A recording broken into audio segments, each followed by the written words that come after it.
Good morning children, welcome to Narayana Live Classes Key Discussion, Class 8. Today we will discuss about the national movement in India, the last phase 1919 to 1947. Assignment number is 29. Okay, and as usual we have different questions.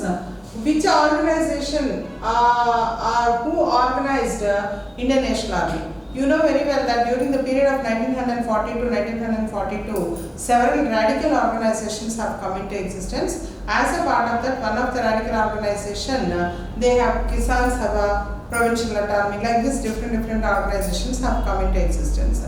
And one famous leader, that is Subhash Chandra Bose, he established the Indian National Army to fight against the British. So, the Indian National Army, this is also called as the Azad Hind Fauj.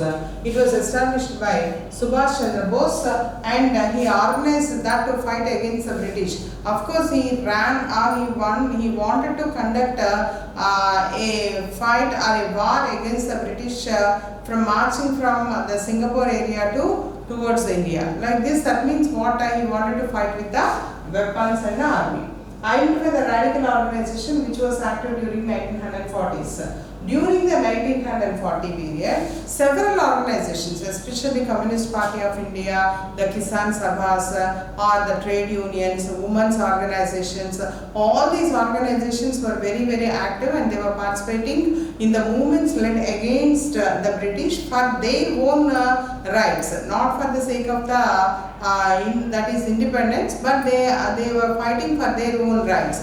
As a part of that, when they are asking or when they are demanding for their own rights, they started demanding that all this is due to the British exploitation, so we don't want the British. So like this, the radical organizations that were very active during the period was Communist Party, Trade Union, Kisan Sabha. All these were very active during that particular period. League moved a resolution demanding independent states for Muslims in the year. In which year the Muslim League has started a resolution which is called as the Pakistan Resolution. This Pakistan Resolution was moved in the year 1940.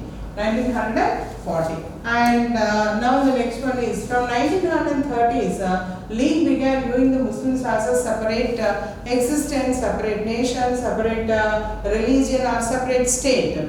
Actually, from 1940 onwards, there was a change in their mindset and they started demanding that the Muslims should have a separate nation for their own purpose. And hence, that is from 1930 onwards, the Muslims started viewing that Muslims are a separate nation. They should belong to a separate nation. All India Student Federation was a part of which party? That is Communist Party or Kisan Sabha, Congress or India. Actually, Communist Party of India was very active during this particular period and they were asking for mobilization of the mass. As a part of that, All India Students Organization, All India Student Federation, all these were formed and they were demanding for the rights of the people, and at the same time they were working from the underground to mobilize all the people against the British rule. So the All India Student Federation was a part of the Communist Party. And see, identify the given photograph and name him. You can see very clearly, freedom is not given, it is to be taken. It is taken. It is not to be given by anyone. It is to be taken. This statement belongs to whom? Subhash Chandra Bose. So, Subhash Chandra Bose is the right answer. Okay. Now, let us look on the next one. The radical movements. What are the radical movements? So, first of all, the radical movements are Kisan Sabha. Kisan Sabha was demanding for the autonomy of the farmers. They started demanding the farmers' rights. The next one is the Tibhaga movement. This Tibhaga movement was led in Bengal against the exploitation of the landlords, and the peasants movements in Telangana. In Telangana, all the peasants, they were fighting against the British, against the atrocities of the landlords. Peasants movement in Telangana.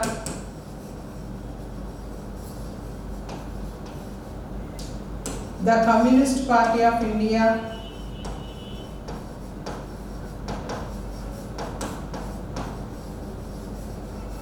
The Communist Party. And at the same time, not only Tibhaga movement, that means they were against to the British. So they were against to the Vetti movement was led in the regions of Andhra Pradesh.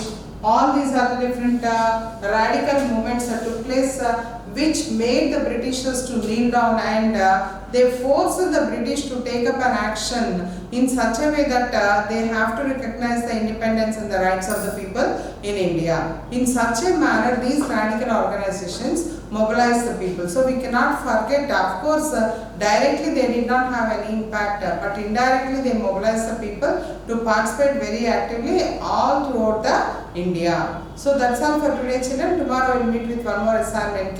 Until then, children, have a nice day. Thank you.